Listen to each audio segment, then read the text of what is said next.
A gente volta a discutir os temas do Congresso Nacional. A semana no Congresso pode ser decisiva para as leis complementares da reforma tributária. Parlamentares discutem, por exemplo, incluir carnes, frango e sal na cesta básica com imposto zerado. Sobre esse assunto, o nosso entrevistado é o deputado federal pelo Podemos do Paraná, Luiz Carlos Sauli. Tudo bem, deputado? Como sempre, obrigado pela atenção, pela gentileza. Bem-vindo.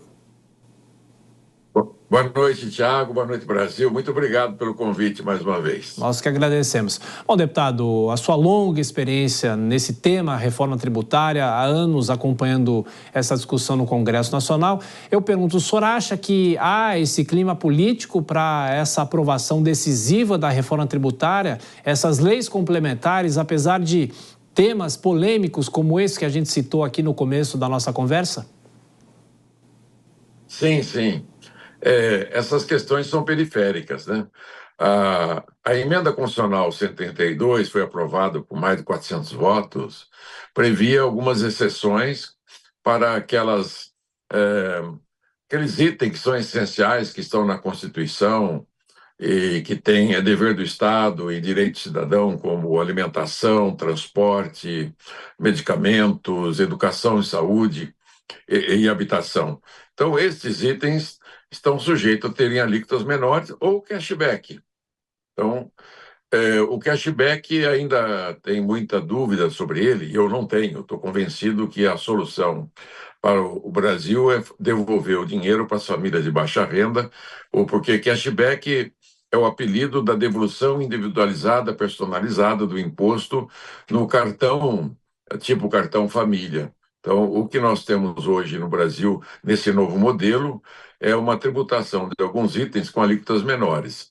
Então, nós estamos propondo o que a Constituição determinou, se tributa determinados alimentos da cesta básica ou não, é de menor importância. O mais importante é a criação do IVA, que vai viabilizar as empresas brasileiras, vai acabar com o conflito entre empresas, acaba com a guerra fiscal, acaba com a inadimplência, acaba com o planejamento fiscal, acaba com mais de 90% do contencioso, combate a sonegação e zera a burocracia. Então, é um ganha-ganha muito importante para a economia brasileira.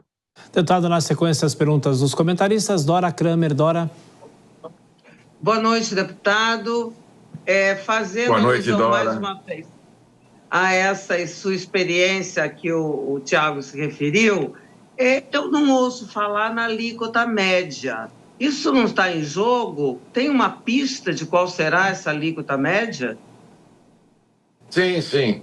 Hoje, a alíquota da soma dos impostos ISS, ICMS, IPI, PIS/COFINS, mais os incentivos fiscais, mais a inadimplência e o custo burocrático, passa de 40%.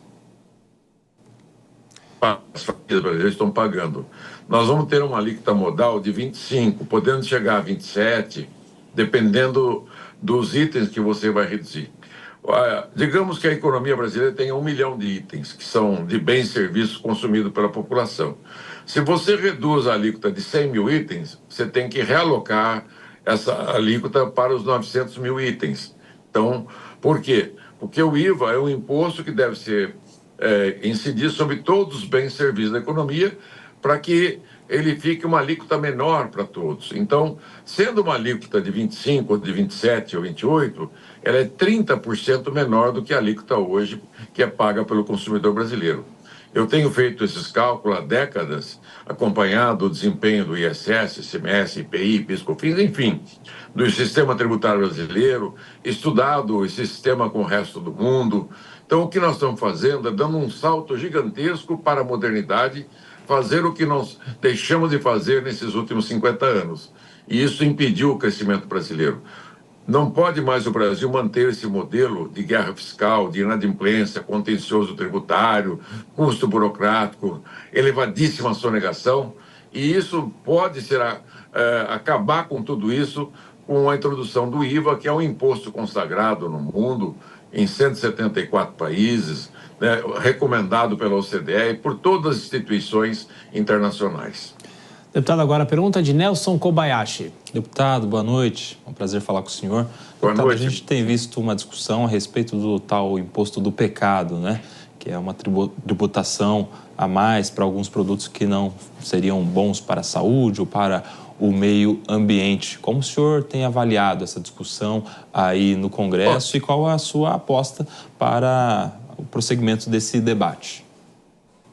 Estes 5 impostos precisam de 13% do PIB para arrecadar o que é arrecadado efetivamente hoje, eliminando mais de 6% de gorduras, que são as inadimplências, o custo burocrático e a guerra fiscal.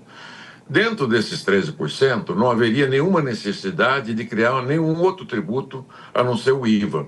O IVA é um imposto neutro para as cadeias produtivas, ele é bom para a produção, ele vai ser excelente para o agricultor, para o industrial, para o comerciante, para o varejista, para o prestador de serviço, porque ele vai ficar neutro. Quando você escolhe fazer um imposto seletivo, significa que você vai tirar um pedaço desses 13% do PIB, 0,5%, e tributar alguns itens, como você vai tributar cigarro, bebida, que é praxe tributar mais, né? Agora começa a tributar carro, caminhão, começa a tributar outras coisas, você cria uma distorção muito grande. A minha recomendação técnica é não utilizar o IVA. Já que foi aprovado, fazê-lo de uma forma menor possível e cobrar, porque a conta é paga pelo consumidor final. Na exportação, você tem que devolver todo o imposto para o exportador. Os bens do ativo fixo, você tem que devolver todo o imposto dos bens do ativo fixo. Aí já 35% do PIB já não tem incidência de impostos, né? Mais as exportações. Então nós temos que ter consciência de que o IVA ele vai ser um imposto moderno, mais moderno do mundo. Chegamos atrasados mais de 50 anos, mas vamos ter um IVA moderno.